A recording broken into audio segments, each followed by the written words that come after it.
In today's meeting, we meet with Charlie Lamson, CEO of Sightsavers Ireland, Ms. Fatimata Diop, West Africa Region Director, Sightsavers, Dr. Mary Keogh of Christian Blind Missions, and Niamh Carthy, Programme Director with Oxfam. You're all very welcome here today to our committee. Before we begin, can I remind members, witnesses and persons in the public gallery to turn off their mobile phones.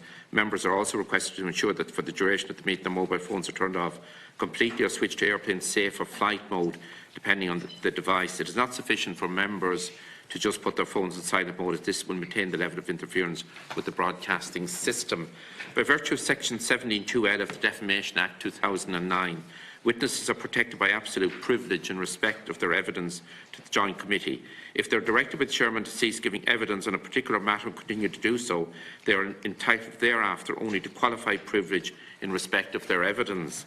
They are directed that only evidence connected with the subject matter of these proceedings is to be given, and they are asked to respect the long-standing parliamentary practice to the effect that they should not comment on, criticise or make charges against a person or body outside the Houses or an official either by name or in such a way as to make him, her or it identifiable. I now call on Mr Lamson to make your opening statement. Mr Lamson. Thank you. Good afternoon. And first of all, I would like to thank, through you, Chair, the committee for its invitation and the privilege and the opportunity to present to you today and answer any questions that you might have. So as you said, my name is Charlie Lamson, and I am the Chief Executive of Sightsavers Ireland. I'm also a member of the DOCUS board. My colleague, Fatimata Diop, who is Sightsavers Regional Director for West Africa and oversees Irish aid projects on the ground, also joins me today and will present our position on the committee. Sightsavers fully endorses the submission of the DOCUS Group, with whom we've worked for several years to promote disability inclusion in Irish development policy. For too long, disability has been an afterthought in development policy, which has had the paradoxical impact of leaving people with disabilities in developing countries even further behind their peers. A better world, combined with Ireland's ratification of the UN Convention on the Rights of Persons with Disabilities, better known as the UNCRPD, offers us a golden opportunity to address this, not only to hardwire disability into Irish aid programs, but for Ireland to be an example and encouraging others to follow suit. As the DOCUS submission highlights, we warmly welcome the acknowledgement of disability in a better world. In this regard, we would be particularly grateful for the committee's support in clarifying that disability, especially in relation to women and girls, is included within the policy's overarching commitment to reach the furthest behind first. Under the No One Left Behind theme, I would also like to amplify the asks in the DOCUS submission around engagement and participation of people with disabilities who must be at the heart of the policy's development and implementation.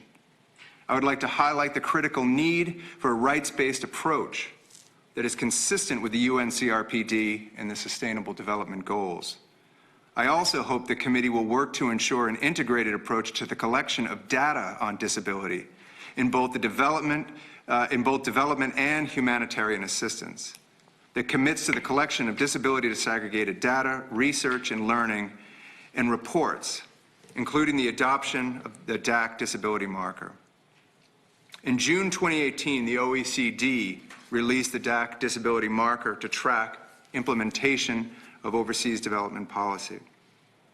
The Irish government has a key role to play in ensuring data related to persons with disabilities is collected and used to inform mainstreaming of disability inclusion across its development and humanitarian assistance programming and funding streams. To ensure international comparability over time, we recommend the application of the short set of questions developed by the Washington Group. In implementing its policy, Ireland should adopt the use of the OEDC DAC disability marker when reporting on expenditure and establish internal disability recording mechanisms for its partners. In order for Ireland to be clear on how it will achieve its ambitious vision for the new policy, there is a need for a clear process for accountability, such as the framework for action, which accompanied the previous policy, One World, One Future. We also recognize the crucial role of this committee in ensuring that accountability. In relation to Ireland's role globally, we call on all of Ireland's relevant stakeholders to play a leading role in delivering disability-inclusive development globally. Through its policy, the government should consider how it will support the UN Disability Inclusion Strategy, recently launched at the 2019 Conference of State Parties to the UN CRPD, and its use of membership of the Global Action on Disability Network, better known as GLAD, to support global initiatives, such as those made at the Global Disability Summit in London in 2018. Finally, we would be extremely grateful for the committee's support as it carries out its work in this area, and we would like to offer our ongoing assistance in any way we can, including an invitation to our projects in Senegal and Cameroon to enable you to see the challenges that people with disability face on a daily basis, as well as the support that we are working to provide for them. So thank you again for the invitation today, and we would be pleased to answer any questions that you have. Thank you very much, Mr. Lamson. Fatimata, will you speak Good now? afternoon. Yes. Thank you very much, Chair. My name is Fatoumata Diouf, and I'm the Regional Director for Sight Savers in West Africa. I'm based in Dakar, Senegal. Sight Savers is proud to be a partner of Irish Aid. And through this work, I'm able to see for myself, day in and day out, the impact that Ireland's assistance is having across a number of countries in West Africa. And I'll share some highlights with you. In the area of education, we've rolled out a pan-disability approach in our inclusive education program, which means that we are admitting children with all types of disability into mainstream schools. So these are children with visual impairments, with hearing impairments, with intellectual or physical disabilities. What it also means is that we're training teachers to be able to address the needs of those children. We have also improved accessibility in our pilot schools to make sure that the school environment is friendly for children with disabilities. Through our advocacy, we've put disability on the agenda of government, and we've either supported the development or contributed to inclusive education policies in our different countries of intervention. In the area of social inclusion, in Cameroon, for example, we've successfully advocated for the inclusion of questions on disability in the ongoing national census. In addition to that, I would like to cite that Cameroon is the only country in sub-Saharan Africa that has disability status recorded on voters' registration card. In Senegal, we've established the debate on inclusion during the presidential election in February 2019 and have had adherence of 13 political parties to include disability in their agenda. In the area of eye health, we've embedded a system-strengthening approach in our eye health projects with a focus on strengthening human resources for eye health, improving infrastructures, and strengthening policy and planning. I was delighted to be in Dublin in February this year to speak at the launch of Sight Savers Ireland Put Us in the Picture campaign, which included a photographic exhibition of our work in partnership with Irish Aid to improve political participation for people with disabilities in Cameroon. However, as the exhibition highlighted, for people with disabilities, there is still a lot that needs to be done to ensure equal rights and equality of opportunities. In my speech in February, I spoke about the key role that Ireland played in 2015 through co-sharing the negotiations that delivered the 2030 Agenda, as well as the Sustainable Development Goals, and how we hope that this proud tradition can continue in helping to ensure that disability is put at the heart of international development.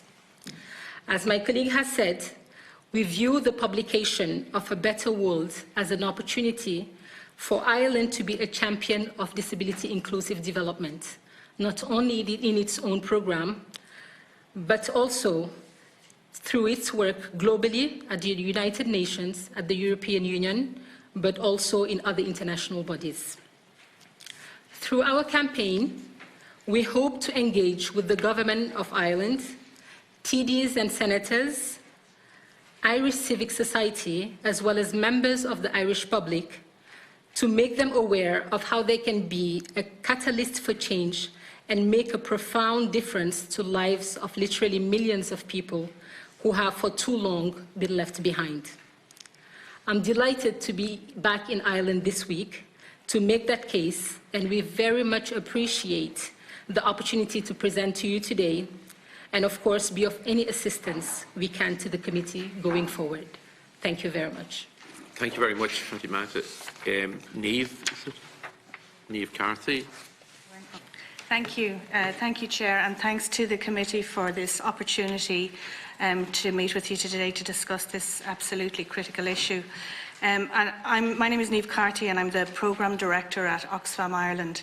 And I suppose my purpose here today is to try and share some insights with you in relation to how a mainstream aid and humanitarian organisation can work to ensure the rights of people with disabilities in our programming. So more than 1 billion people live with some form of disability in the world today, accounting for approximately 15% of the global population, or 1 in 7 individuals.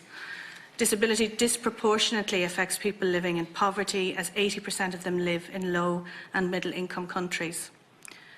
Decades of work in the disability sector led to the formulation in 2006 of the Convention on the Rights of Persons with Disabilities, the first human rights treaty of the 21st century, which was adopted by the UN to protect and reaffirm the human rights of people with disabilities.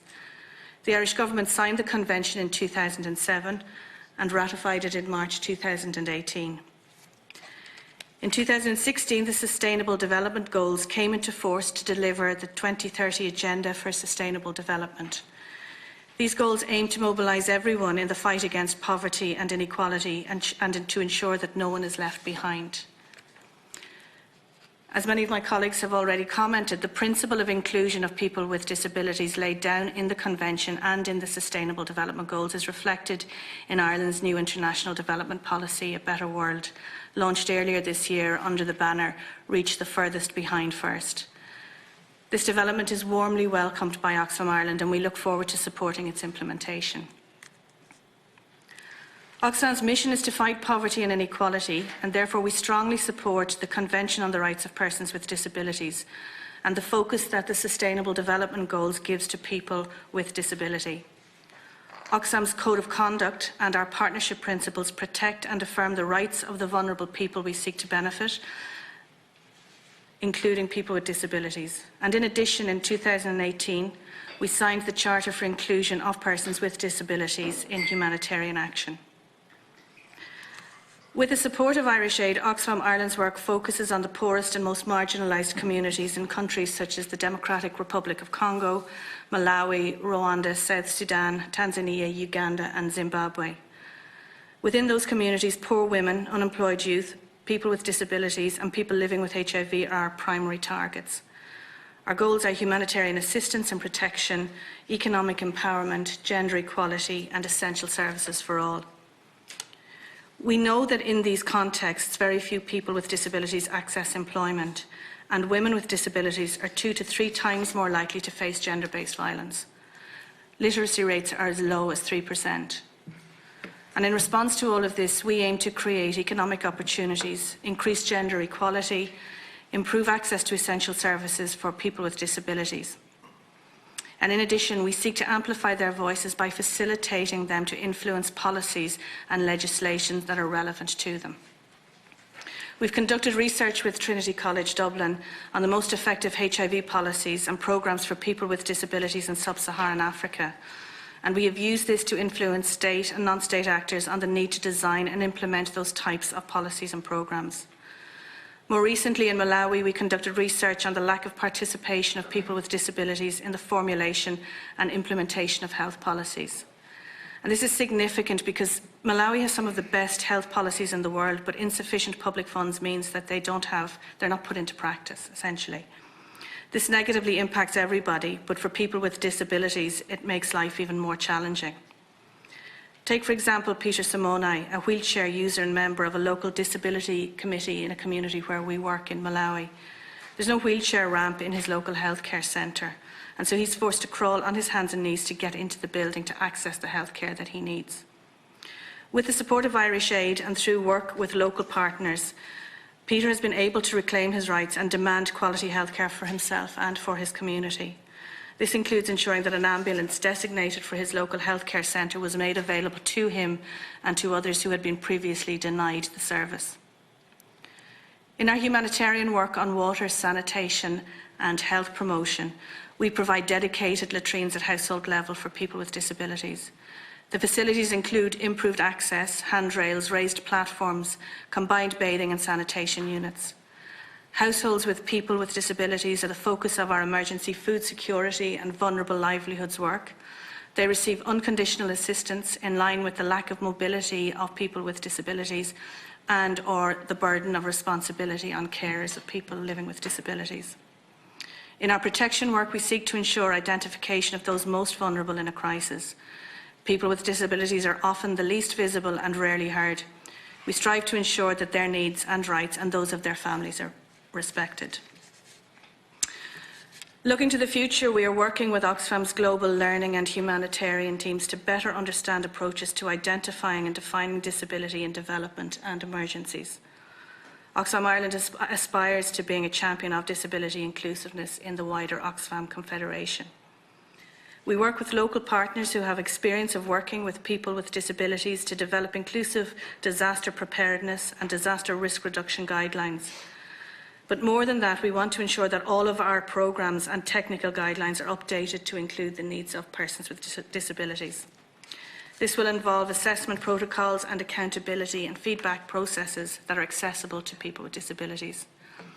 We also want to see consistent reporting of data and taxonomy for disability across all of our programmes, along with disability responsive budgeting. Finally, ways should be found to ensure that persons with psychosocial and intellectual disabilities, the ones most left behind, participate meaningfully in development and humanitarian action. This will not be easy, but we are working with our colleagues in the DOCUS Disability Inclusiveness Working Group, including CBM, to make progress. Oxfam Ireland is fully aware that failure to do the above will result in leaving persons with disabilities behind. It will also mean failure to realise the commitments made in the Convention on the Rights of Persons with Disabilities and ultimately failure to achieve the SDGs. We stand in solidarity with people with disabilities and greatly appreciate the support of the committee on this important issue and in relation to the requests that are made this afternoon. Thank you. Thank you very much, Niamh. Dr. Mary Crowe. Thank you. Thank you, Chair, and thank you for the opportunity for being able to speak today. I'm just going to follow on in terms of, I suppose, what my colleagues before me have discussed, which is the policy issues and also the pragmatic mainstreaming issues around disability, and explain a little bit about how we work with this in CBM. So first of all, I work with CBM as International Director of the Inclusive Development Initiative, which is our work at a global level in the areas of advocacy for disability inclusive development and advisory. CBM is an international disability and development organisation focused on creating an inclusive world in which all persons with disabilities enjoy their human rights and achieve their full potential.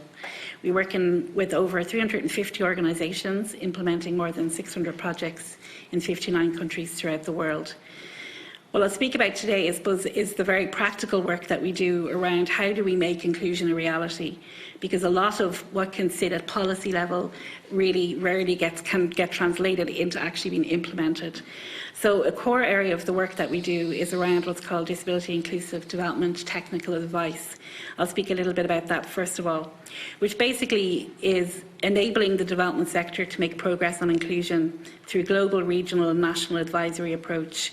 I think within the disability sector and within the movement itself, there's a recognition that you just can't achieve everything on your own. This is really about collaboration, partnership. So DID technical advice looks at meeting the technical needs of a global movement committed to inclusion.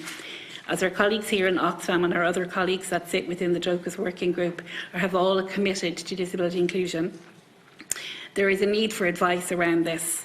So DID advisors are a team of advisors with varied expertise applied specifically to identifying how development sector policies, programmes and organisations can become more inclusive of people with disabilities. And it uses the UN CRPD as its basis to make sure that it's a rights-based approach. Advisors have a wide range of educational backgrounds with disability focus, some coming from health perspective, some coming from legal perspective, some coming from disability rights perspective, but all in all coming together from a holistic approach in terms of how to do disability inclusion. Technical advice also looks at providing practical support on inclusion to support organisations to embed inclusion into their work, to bridge the gap between the intention and the practice. And this, we've seen over the years, has gone across a range of sectoral areas such as WASH, health and other different development thematic themes. Advisors are drawn on each other and on knowledge and staff from the broader CBM Federation where we work, and where relevant to strengthen the quality of the advice. The technical advice also looks to get supporting development agencies to work with the disability movement in mutually beneficial ways. For example, CBM Australia has had a 10-year partnership with the Department of Foreign Affairs in Australia about how to work with them on inclusion, and also how to work with the partners of Department of Foreign Affairs on inclusion also. And lastly then, technical advice looks at providing advice to a range of development actors, so that also looks at including supporting governments, and that could be with regard to budget and policy review, and also looking at other sectors within the development. So just kind of to broadly speak about how advisory and how it works and how we've worked it for the past number of years, this has been very much primarily done in partnership with the disability community, because our view is that if we're not working with the disability community, we're not responding to the needs of the community, and we could easily come in and co-opt a disability movement. So the partnership piece from us is really effective and really integral to do development better, is that we are working with local communities and national communities around what inclusion means. So in any of the advice and support that we give, whether it's to governments or whether it's to embassies or whether it's to donor agencies, we make sure that people with disabilities and DPOs are included in the team that provide that support. And in doing that, what we do is prep meetings. We work with the disability community in advance to identify what their issues are, and also work with the disability community in terms of delivering this technical advice. So this has been happening for a number of years, mainly within the Pacific region and also within other regions. We're now looking at how this looks like in Ireland. And over the past while, there's been an increasing demand, and I think this is coming from the government's commitment, Irish Aid's commitment for disability inclusion, and also the CRPD and the policy context that has set, that there is now really increased demand for inclusion and for technical support advice. And at CBM, we've had a number of INGOs come forward to discuss this with us. I suppose just to kind of lastly conclude in terms of CBM has just returned from the Conference of State Parties that Charlie spoke about, that happened in New York last month, we're now in July, apologies, where there was a side event that we led around how do we bring inclusion to reality. And the key messages that came from that were really about how we implement the CRPD and make sure that's a reality in terms of how the mainstream development and humanitarian actors can become involved in that. That there's an ever-increasing demand for the support of how to be disability inclusive from development and humanitarian partners. This is really key, and I think, Niamh spoke to that there from Oxfam's perspective, and as I said, other development agencies are looking at this now also. And then this represents a new way of working for us all in the disability sector, and requires us to think about ways of how we collaborate to create change, because we cannot bring change on our own from any one organisation. So finally, I just want to echo my colleagues' key messages from the committee. In order to not leave persons with disabilities behind, the Irish Government needs to materialise its commitment to the full implementation of its domestic policies, such as a better world, combined with Ireland's ratification on the UN Convention of Persons with Disabilities. At the global scenario, support the implementation of the recently launched UN Disability Inclusion Strategy, which Charlie spoke about at the Conference of State Parties, and use its membership of the Global Action on Disability Network to support global initiatives. And Irish Aid in particular needs to support Irish civil society on its increasing demand to foster DID into their programmes, support and enhance partnerships which acknowledge the need for mainstreaming disability into civil society, and following the release of the DAC disability marker, ensure the data related to persons with disabilities is collected and used to inform mainstreaming of disability inclusion across its development and humanitarian assistance programme and funding streams. Thank you for your attention. Thank you very much, Mary, and thank all of you for your very detailed presentations in regard to the many challenges that need to be confronted. Deputy Maureen O'Sullivan. Thank you very much, and it's great to hear you all today.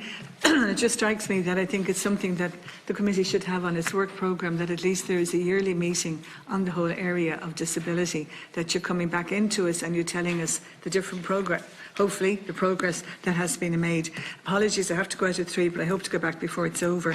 So first it is to acknowledge the tremendous work that you all are doing. I was at the photo exhibition, and the photos, the picture tells 1,000, it tells a story better than any words, and it really brought home the reality of life for people with disabilities and what is being done. I think you've said it all, that disability can't be an afterthought or just tagged in at the end of things, and I'm just suggesting two things. Obviously, one is that I think when we're looking at budgets, in a sense, they should be disability proofed. We're looking at gender proofing, we're looking at climate proofing, but I do think that disability proofing is one that certainly could be seriously looked at. And the other one is that whatever the aid that's coming from Ireland, whether it's bilateral or multilateral, but particularly the multilateral, that there should be a certain percentage that is directed towards the disability area, and if there's some way that we can make that a campaign or whatever to get that, and I think that is a very practical way that you are getting the funding. A Better World, yes, there's a lot of very positives in it. My disappointment was that disability wasn't on the priority list, but I know it is acknowledged elsewhere, so I think you ask a very valid question as to how Irish Aid are going to push the disability aspect in it. And the last thing, again, how can you get that disaggregated data? Because I think that's very important. So thanks, Chair. Deputy O'Sullivan. Who wants to make a comment on Deputy O'Sullivan's questions? Charlie? I can say, I think, in terms of I think your comments are welcome, and thank you very much, Deputy. I think that in terms of the mainstreaming or in the next step, I think that's one of the things that we're certainly focused on, is in terms of the framework for action, is putting, within the framework of Irish Aid and their work, is putting clear, measurable measurements in terms of disability on that. And I certainly welcome your comments around having budget lines earmarked for that. In terms of the specifics on disability disaggregated data, I might defer to others in the group. I think referring back to the Washington Group questions, which are a much more accurate way for governments to engage with the question of disability, to find out with greater degree the types of disability and the numbers of disability that exist within the state. So again, I don't know if anybody wants to expand on that. But. Yeah, I can just concurring with Charlie with regard to the data disaggregation. The Washington Group questions are I suppose the questions that are focused around data disaggregation, and it's what's being pushed at a global level in terms of policy perspective. I just come back from New York, where there was a workshop with a number of disability organisations from a range of countries that were being trained up on how to use the Washington Group questions. The Washington Group questions, when they were originally devised, were really only for census, but now they've actually been adopted by a number of NGOs and are being used not just obviously purely for census. So there's a real evolvement with that, and there's a movement around how to use that data disaggregation and how to use data as a way to provide evidence and a way to advance policy requests for policy development as well. So I think, yeah, I mean, I think there would be an ask around, from even Irish Aid's perspective, to look at the Washington Group's questions in that sense. Yeah. Thanks, Mary. Niamh. Just quickly on the disaggregation question. I mean, I think absolutely it's absolutely essential that we get that right, but I think we also need to be very conscious of how difficult it is in some of the contexts in which we work. We still struggle at times to get sex disaggregated data in programming, but that's not an excuse not to do it, and I think we need to really be clear about resourcing it effectively from all sources. So just I suppose a comment on the challenge that is, and let's make room to make sure that it gets done properly. Thanks, Niamh. Deputy Niall Collins. Thanks, Chair. I have to go at 3, so just to make a few brief comments to thank you for your presentation and to congratulate you on the work that you do. In fact, I was in Senegal and Western Africa myself in the last 3 weeks and was very taken by what I saw there.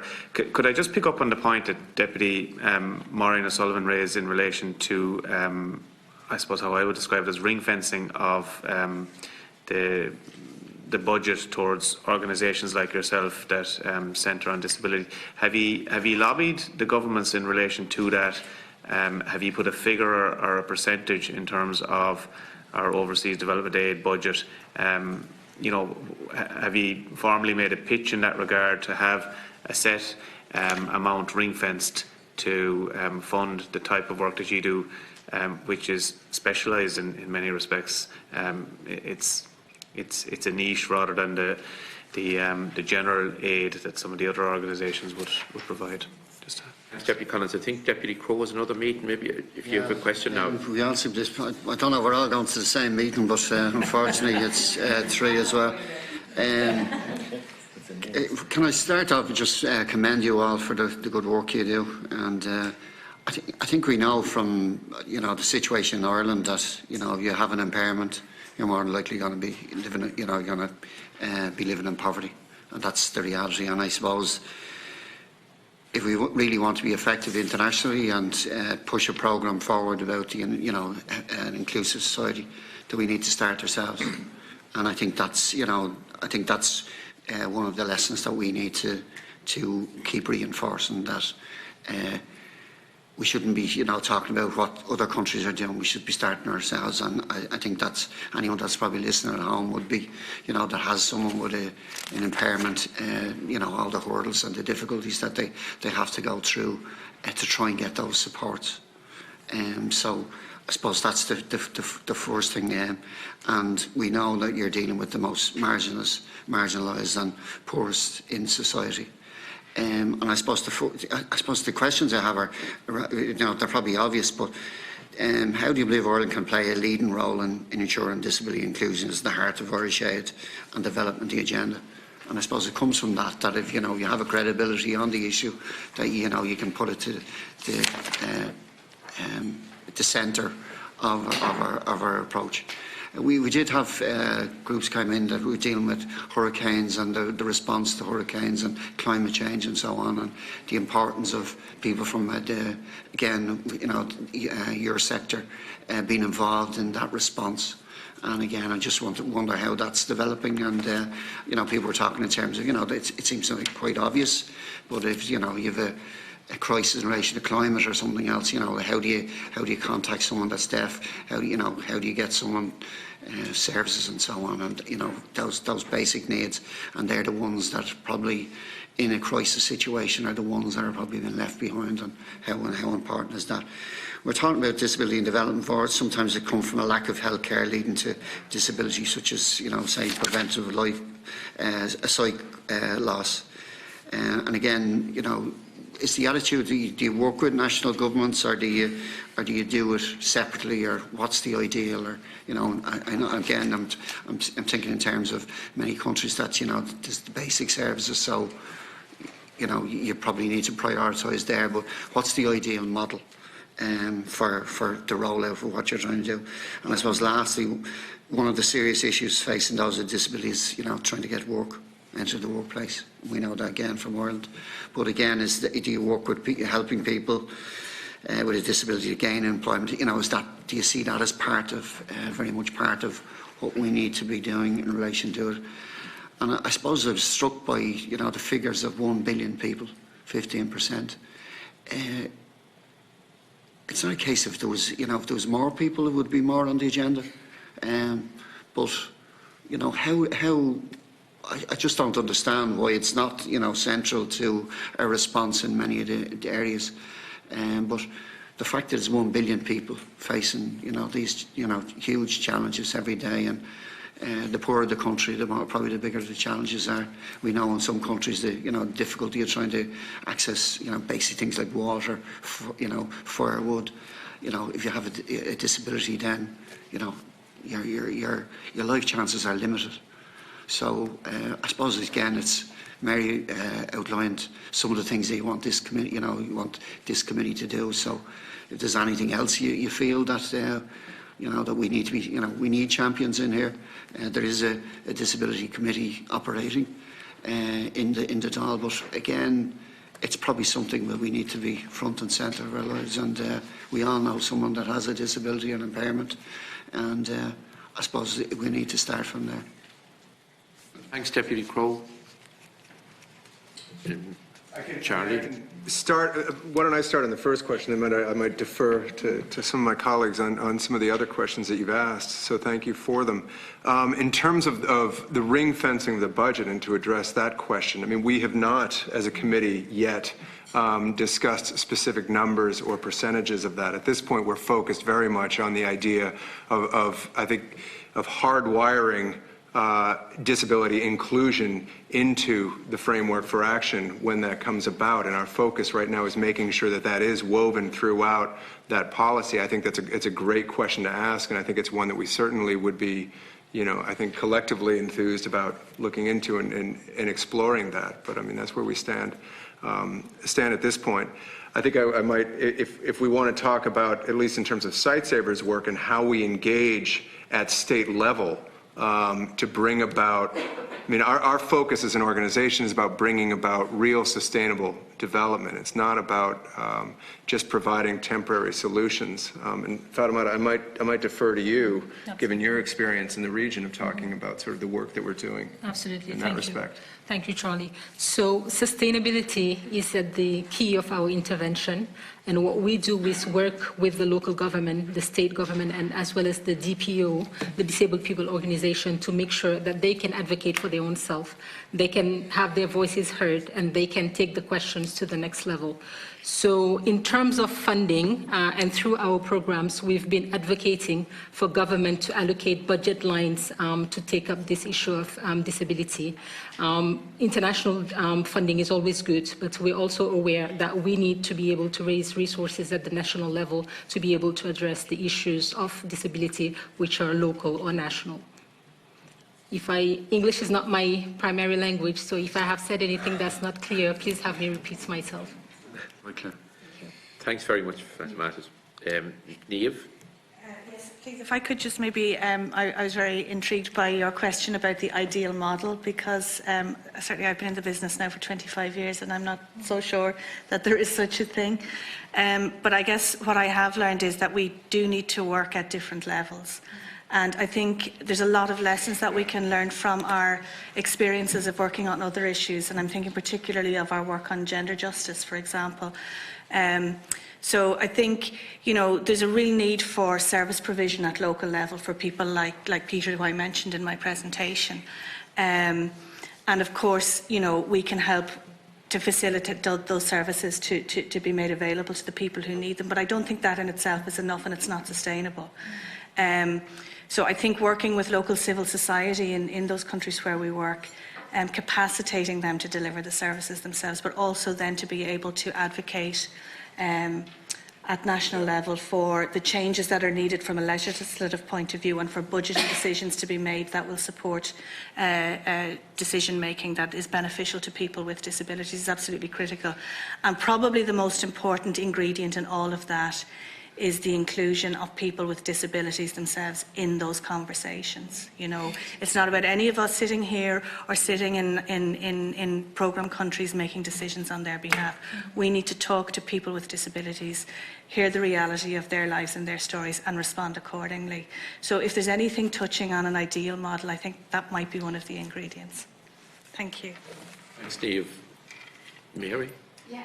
I might just to come back with regard to the budget discussion.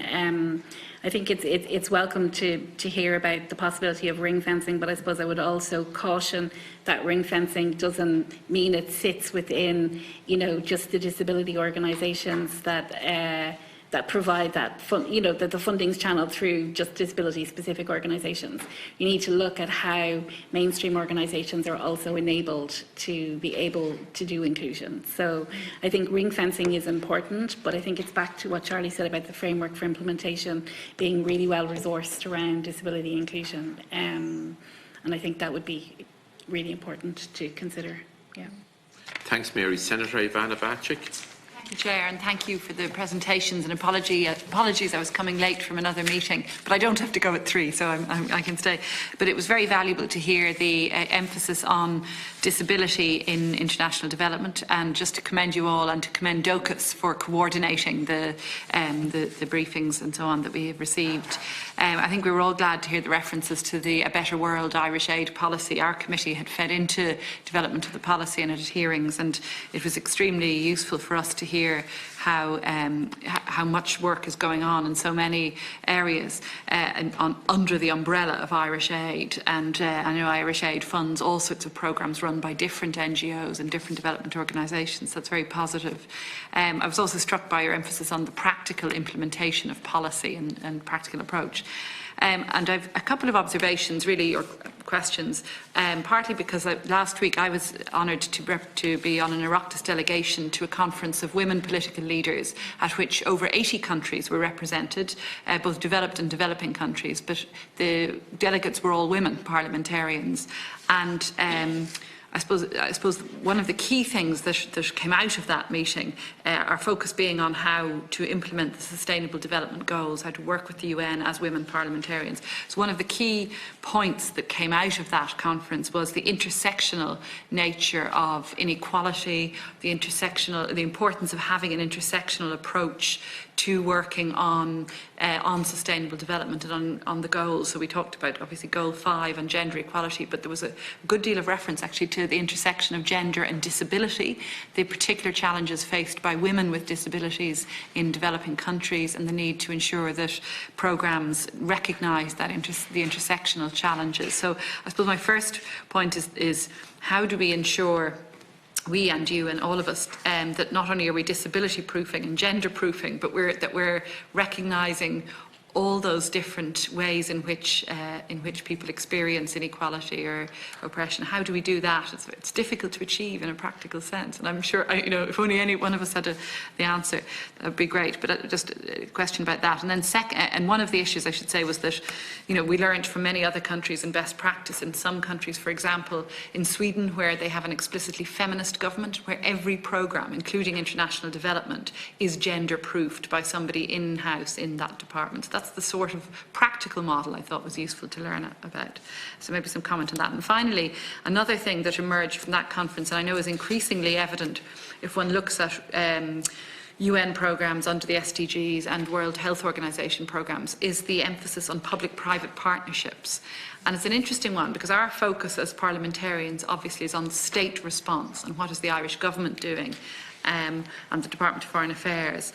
But certainly from the delegates from developing countries, they are working really closely, increasingly, with big corporations to try and achieve practical implementation of poverty eradication programmes, of programmes tackling disability and so on. So 2 examples we heard about, for example, was big pharmaceutical company funding a major maternity healthcare programme in India.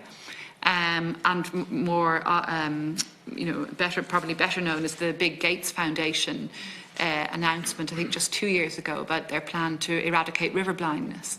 So I wonder, can you comment on that? Obviously there are ethical issues, particularly where you've got pharmaceutical company coming in, and yet, that would certainly have been my approach, but prior to the conference, but yet hearing from delegates who are women MPs who are trying to work practically in their own countries with very limited funding to, for example, eradicate river blindness or ensure that women don't die in childbirth, there's huge attraction to this sort of programme. So I don't know if you can comment on that from your own experience. Thank you. Thanks, Senator Bacik. I can respond to that, Senator. It's interesting because Sightsavers is actually directly involved in that program with the elimination of river blindness. I think, actually, to pick up on some of the comments that Niamh was making earlier, is I think that focus has to happen on, if you're going to eliminate inequality or the imbalances that are there, I think you have to focus very much at the local level, which I know our organizations are doing through an increasingly partner-driven approach. So rather than implementing externally, it's working very much through those partners. And as part of that partnership, I think we're always looking at, working with more and more explicit guidelines in terms of promoting equality and promoting so many of these different themes through those partnerships. And you know, that certainly is something that we've been working very closely on. I think at the same token, if we look at the top-down approach that we're taking by working with ministries of health, ministries of education, if we're talking about disability or gender equality and all of that, we're also able to approach these challenges from that state level as well. And between the two, I mean, it's from my experiences of having traveled in Sierra Leone, having seen this being implemented, I think there's a very profound impact that that is having. I think it takes time to bring about changes. There are cultural norms. There are a lot of things that are there that need to be shifted, as they do in Ireland and other states. But it's I do think that there's a positive momentum there. So I don't know if anybody wants to add anything to that. Yes. Yes, I will just comment on the women with disabilities point. Women with disabilities have a double vulnerability. They're vulnerable for being women and vulnerable for having a disability. So it makes it twice as hard for them. What we've done through our programs is to make sure that we create gender balance within the disabled people organization. Historically, in our context, these are organizations that were mainly dominated by males. But then what we've done is to make sure that there are women bodies within the DPOs whom we're strengthening, we're raising their capacities, we're training them to be able to fight for themselves and have access to education, economic empowerment, and be able to also advocate for women's rights and disabled women's rights more specifically. Thank you. Thanks, Niamh. Just maybe a final comment on the issue of the private-public partnerships. You know, look, the reality is that the problems that we're trying to overcome are huge, right? And nobody has a monopoly on expertise here. And I think we have to be very conscious of the way the world works and where things are going. And I think that there is clearly a role for the private sector in development. And I think it would be naive of us to suggest that there isn't. But I think we have to be very careful how that plays out. And, you know, for sure, you mentioned the likes of pharmaceutical companies' involvement in maternal healthcare and how compelling that is. If you're sitting in a country where the maternal mortality rate is so high and somebody's offering assistance here that, you know, is very appealing. But I suppose, you know, our position would very much be that, yes, absolutely, those partnerships are critical to the future of the changes that we want to make. But let's be realistic and ensure that they are driven by, you know, a pro-poor and a pro-development agenda as much as by profit, I guess, would be the situation. But there is room for that discussion, and there has to be room for that discussion. Thanks, Niamh. Mary? Yeah, I mean, maybe just a really final comment around the intersectional approach. I think that is where we need to go in terms of programming from development perspective. I think the SDGs, and I think that's maybe starting to get people kind of collaborating around how to work together and the push to be more coordinated. But the challenge is the reality of how you bring intersectionality into practice. It's quite an academic term. I know I did it through my PhD, was all around intersectionality, but trying to move it to the practical piece is really the challenge. But until we do, I think we'll always miss addressing inequality in its wider sense, unless we really start looking at kind of the universal issues that could cross, like whether that's caring, whether that's all the various different aspects. And I think it's about how programming the programs that we do starts to address all of that. So I don't really have an answer to it, but I appreciate your comments on it because it is very challenging. Yeah. Thanks, Mary. Senator John Dolan. Margaret Cahirlock.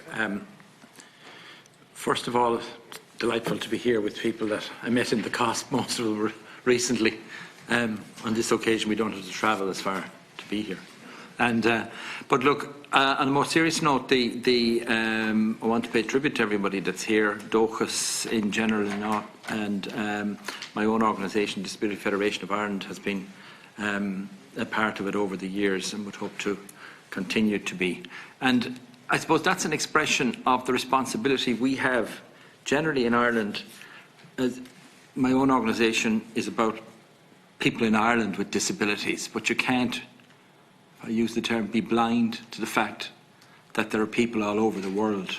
And I think I read somewhere that 80% of the population of disabled people in the world live in the developing world, not in the developed world. And God knows we've enough sort of issues to get right.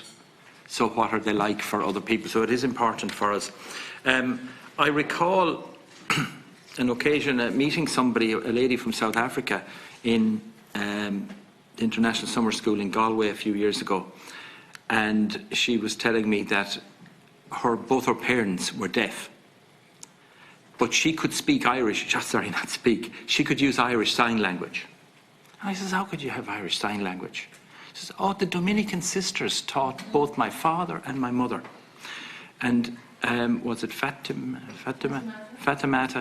Was it you mentioned the maternity care and care for women? Somebody did on this side anyway. But it was the medical missionaries of Mary who put huge work at that order.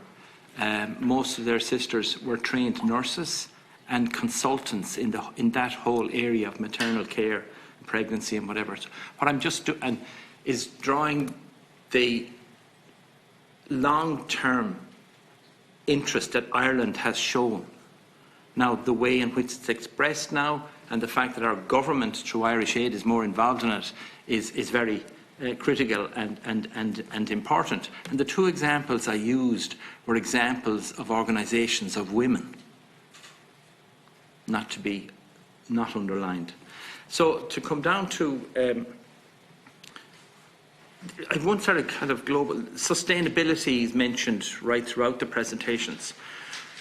We have now the issue very strongly in front of us, and it maybe came in front of us very quickly, but it's been around for many, many, many decades, climate change. And I know it was through my study of economics, development economics, the way the first world deals with the developing world has ramifications for the possibility for the developing world to actually progress. We tend to take cash crops. They grow cash crops because we want them, and you get the erosion of land, you get people moving into cities, you get all sorts of follow-ons from that impoverish countries that are trying to develop. So that has to have ramifications for people with disabilities and families on the margins. So I suppose that's just a point if people wanted to comment on it, about the broader sustainability and the interaction between the North and the South, let's put it like that. And how critical is that before you even get down to the granular level of specific programs to support people with disabilities. And another question would be, what series of actions or behaviours from Ireland, in your opinion, would give what I would describe as sustained hope to the people that you work with? Let me move on then to some of the particular presentations. That idea, and it is Charlie kicked off with it, that disability is an afterthought in development policy. What I'm going to say now, I've said many times before, the Universal Declaration of Human Rights in 1948 should have done the business, because we're all humans and we all have rights as humans simply because we're human beings, not because we're women, boys, girls, of different ethnic backgrounds, disabled or whatever. But it wasn't until almost 60 years later that the UN had to come back and, as I would see it, as an apology, say, do you know what, we haven't made that real for people with disabilities.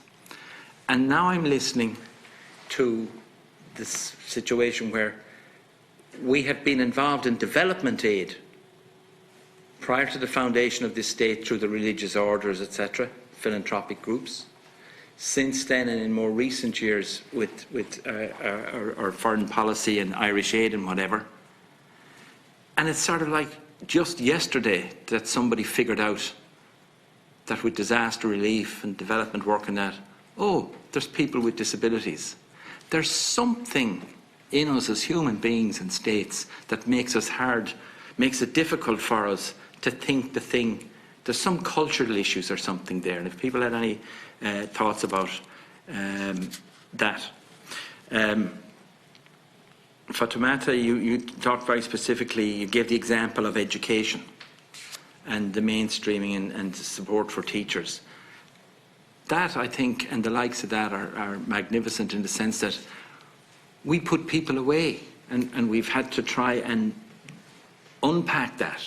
And so the whole idea of the data and the census and whatever, I think it's only in the last 20 years or less that we've actually here in our own census had very specific questions about the extent of disability. And it's really magnificent information to have, to know what the percentage of participation of kids in different counties and people with disabilities have in terms of employment, education, housing and whatever.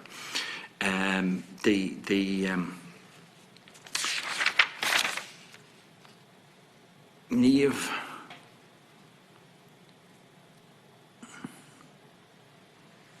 people with disabilities often the least visible and rarely heard.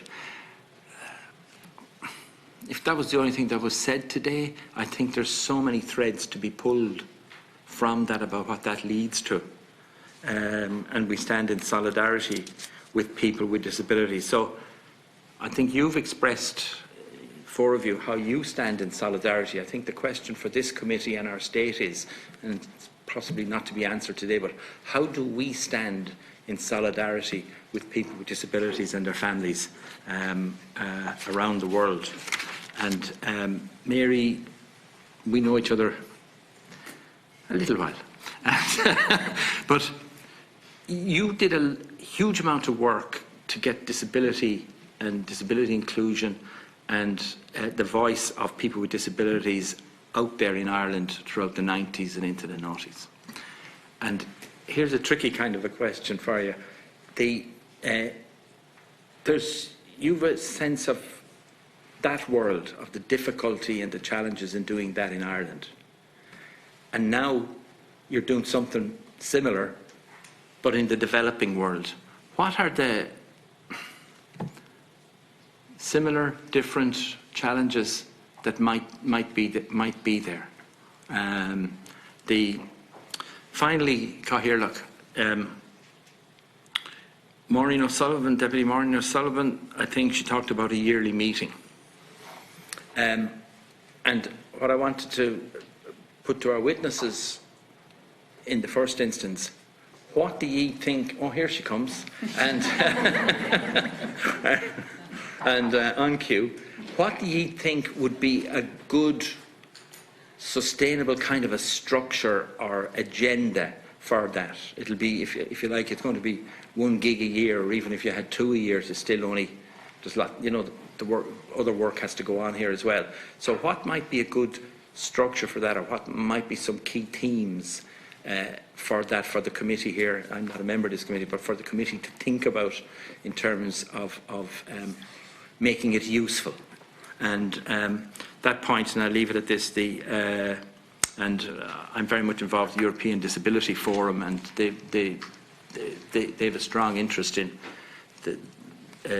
outside of Europe for people with disability, and that whole issue about women and children and the particular difficult issues that they have. Sinna bhfuil Cathaoirleach, come on. Thanks, Senator. Niamh. Wow, that's a long list of questions. Look, I think we would all really appreciate the suggestion of an annual engagement on this issue. I think I'm sort of speaking on behalf of all of us, but I think that would be very much appreciated. And I suppose in terms of the agenda for that and the kinds of issues that would be useful to address, I mean, in a way, you could ask that of any of the priorities that have been laid out in A Better World. For sure, that this committee has a real role in the oversight of the implementation of A Better World.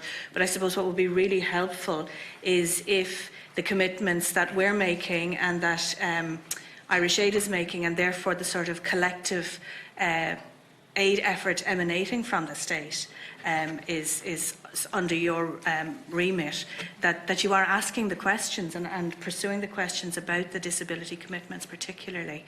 Are the commitments being met? Is implementation reflecting the kinds of commitments that are being made? What are the outcomes for people? And focusing very much on those outcomes.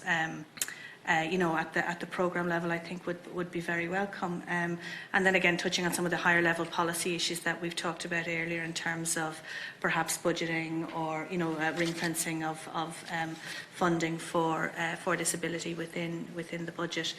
So I think there's a range of issues that would need to be covered by that agenda, and I think that those same issues would arise for other priorities within A Better World. But in relation to this one, I think we would certainly welcome that specific look at disability on a regular basis by the committee. I don't know, but my colleagues have anything to add? Yes.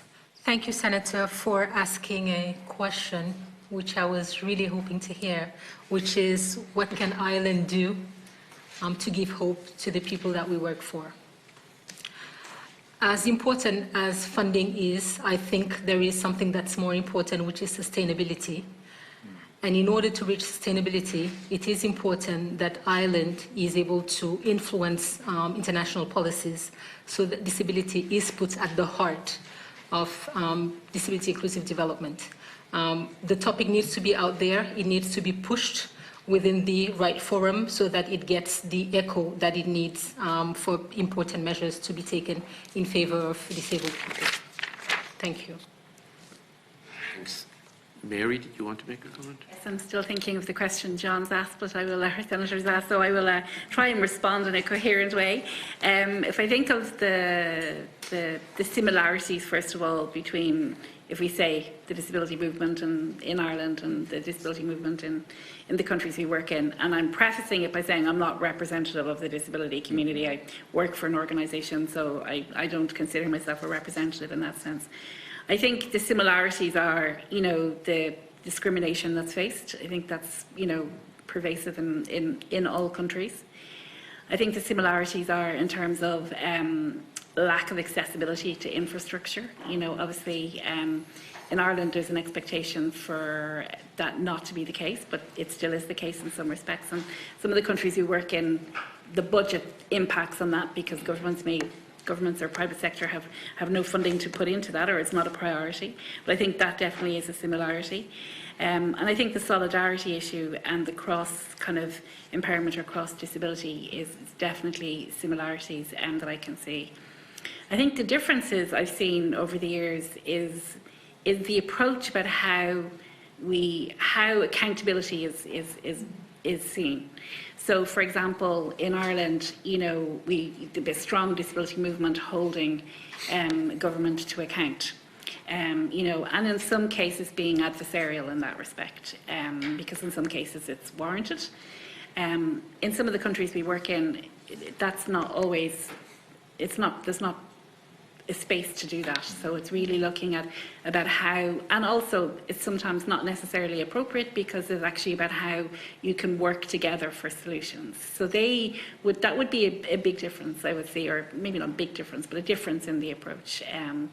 You know, because we are talking about different contexts, we are talking about different socio-economic backgrounds, we are talking about different political and cultural, but definitely the similarities around, you know, the solidarity and the discrimination that's faced on that. And I think we saw that at COSP this year when we attended. Yeah. Thanks, Mary. Deputy Seán Barrett. Thank you. My apologies for being delayed. Could I welcome everybody to the meeting? I often think about this topic, if you call it a topic, as a society. How are we doing? Are we caring? Because unless you have a caring society, all of these issues become greater. And my fear is that with the improvement in the economy and everybody is better off, we tend to move on and forget about a lot of these issues. And I think therefore, in order to establish a concern, it is vitally important that through our schooling system that we have continuation of making people aware of, the issues, the efforts that are needed to deal with those issues, and that we don't sort of deal with them today and forget about them tomorrow, and then it comes up again in 6 months and we think about them again. I think, by and large, the Irish people are very caring people, and I think it dates back to where we came from. We were a very poor country and we had to learn to survive, and we cared for each other, and that was built up through the family unit.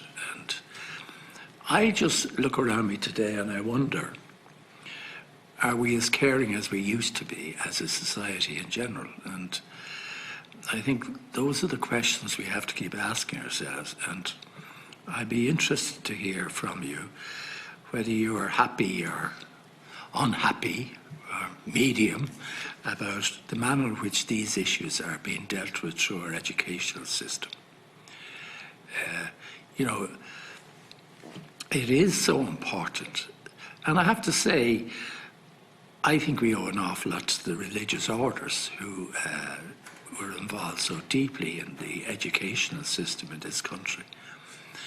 And with the way things are moving in that direction, the numbers are getting less and less and less, and that in itself has a bearing on our awareness of all of these very important issues. And I think we've underestimated the value that we had of the religious orders that were involved in our educational system. The religious orders down through the years have taken some stick from various groupings about interference and all the rest of it, but I think we owe an awful lot to people in religious orders who did make us aware of a lot of these problems, and they also brought home to us, because of their missionary work abroad, what was happening in other countries. And it doesn't seem to me that we are as aware as a society about a lot of the social, not so much just social problems, but say people with, talking about sight here and hearing and all that sort of thing, that you don't hear as much about people raising these issues. To me, as a politician, in the greater scheme of things, and it's only that when we meet people like yourselves who are concerned and involved that we get the opportunity of discussing these issues, and that creates a massive awareness, certainly in my mind. What are we doing about it? Are we slipping? Are we getting, careless, that we're not as involved in making certain that all of this training and awareness is taught, particularly through our schools? And so I'm just wondering, have you any recommendations there? I find that the way our educational system has gone, the social aspects of education have taken a bit of a back seat, and people are more concerned about the results and examinations and the standard of education, but as an overall education in living and life and standards and beliefs. And I just get the impression, I've 14 grandchildren myself, and so I have a fair dealing with youth, and I must say, in my experience, there are some tremendous examples of caring among younger people. But I'd just like to hear your views as to whether there is something that we could do to make absolutely certain that we never lose that, and that it is part and parcel of the agenda when we're teaching our children at a very early age and creating an awareness. I mean, things that you learned in primary school tend to stay with you right through your life. Certainly with me, anyway. And, I was taught by the Christian brothers who, they took a lot of stick, but they did an awful lot of good in terms of, making us aware of our other responsibilities in life. So I'm just interested in your views. Or am I over-exaggerating, or is there something worthwhile in what I'm saying? Thanks, Deputy Barrett. Which of you wishes to? Mary?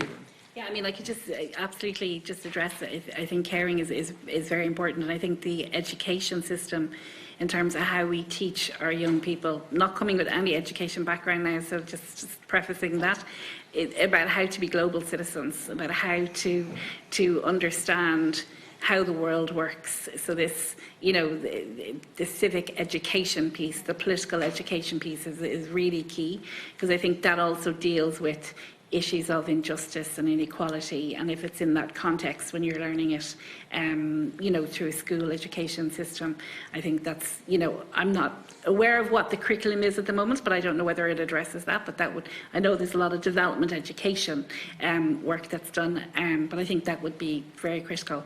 I think the piece around caring, I'm always kind of conscious of it from a disability perspective, because we don't want to transform into a charity model either. And I think the challenge around how we get concerned, caring citizens doesn't evolve into a charitable approach, which lacks accountability, would be a key thing to consider.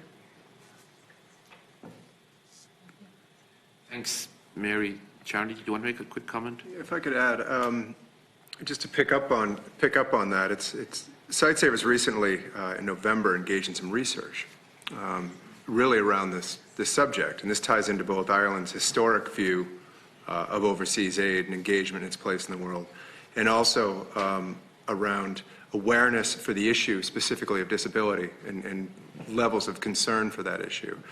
And what we found is that Ireland still has a very proud position in the world of its long overseas engagement through the missions of the country in the past, and that continues on today.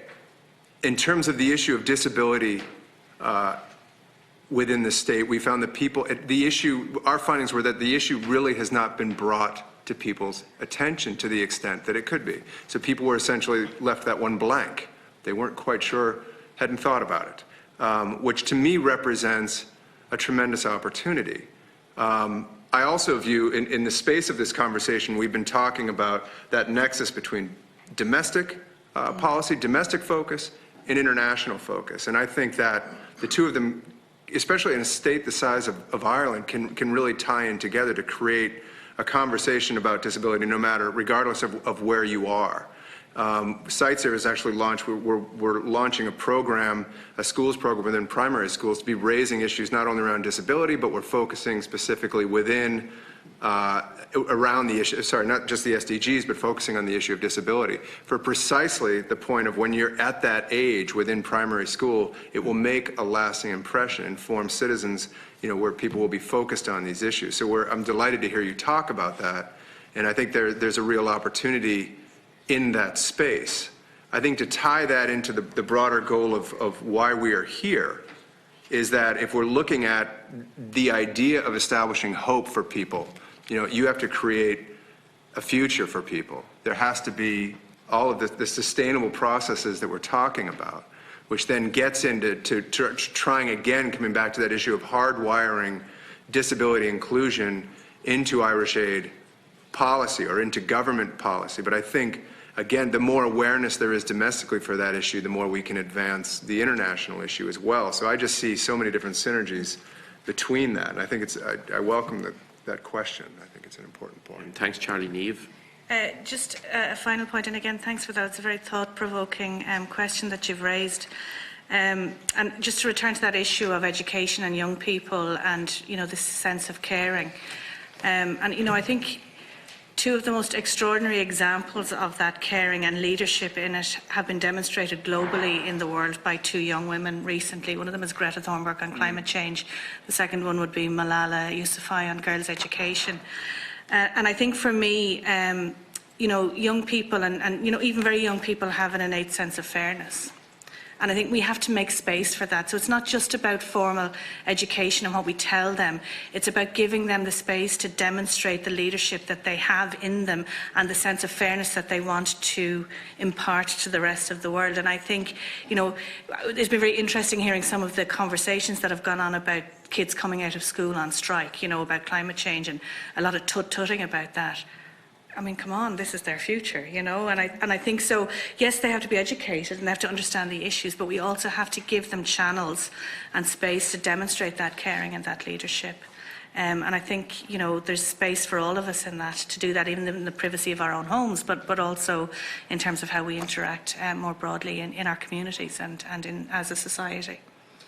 Thanks very much, Niamh. Just with regard to Deputy Barrett's point, I think we discussed here at previous meetings the idea of maybe having more interaction with schools and colleges and to get the message out about the huge importance of development aid or humanitarian assistance programmes and the benefits that the funding by the taxpayer is bringing to the most impoverished and poorest people in the world. And of course the whole area of climate change, the most vulnerable communities in respect to climate change are the people in the poorest countries. Again, we saw that some weeks ago in Malawi and Mozambique with the typhoons and that, and villages and settlements being literally washed away.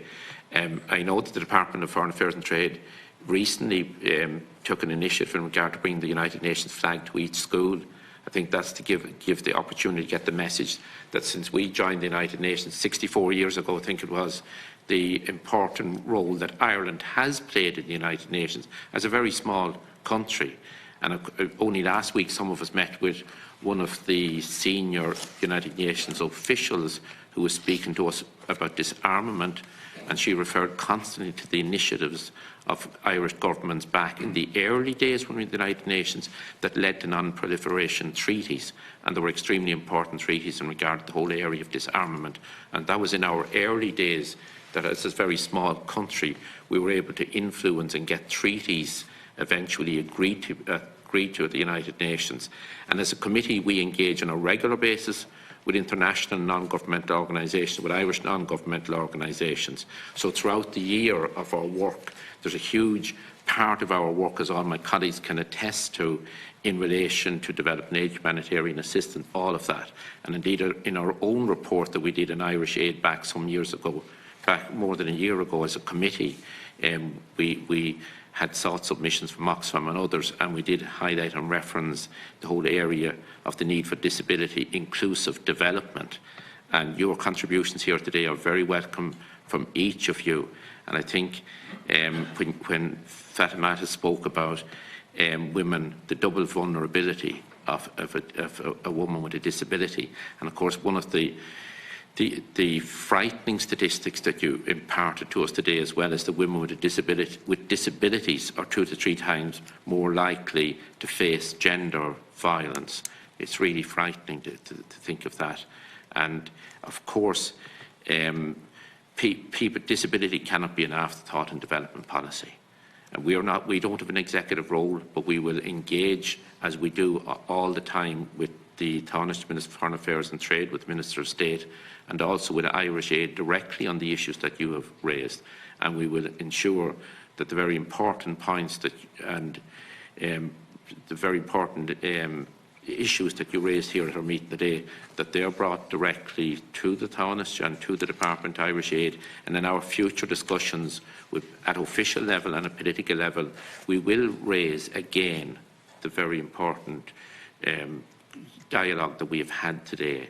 And you can be assured of regular dialogue with representative organisations such as yourselves on all of these many important matters that concern people in the developing world, and particularly people with a disability as well. So again, a sincere thanks to all of you for your contribution here today.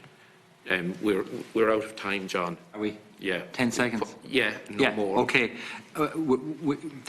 We're a small, chatty, non-colonist country, and I think that's we've a good track record. And the other thing, in response to Deputy Seán, I can't name them, I won't now, but a number of Irish organisations on the disability side have been active and have partnered themselves, and that might be something that could be looked at as well. Shin Will, sorry for Yeah, thank you very much. We have to conclude because there's another committee meeting due to begin. We're over time as it is, but again, a sincere thanks to all of you for your contribution.